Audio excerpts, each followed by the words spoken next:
don't have time to go to the mechanic this week. This week I have meetings back to back. Well, I can drive you to work and then take the car to the mechanic. I'm sure he'll be done by the time you finish. You can do that? Yes.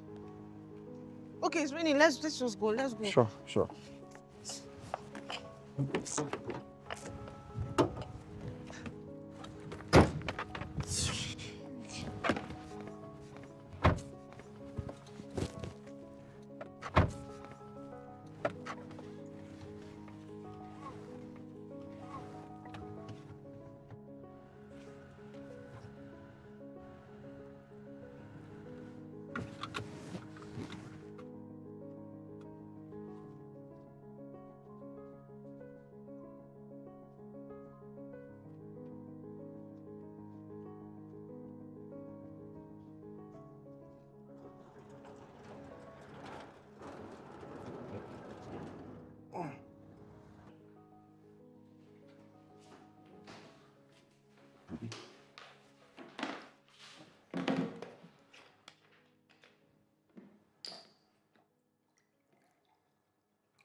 Sorry, I didn't mean to scare you, Ma.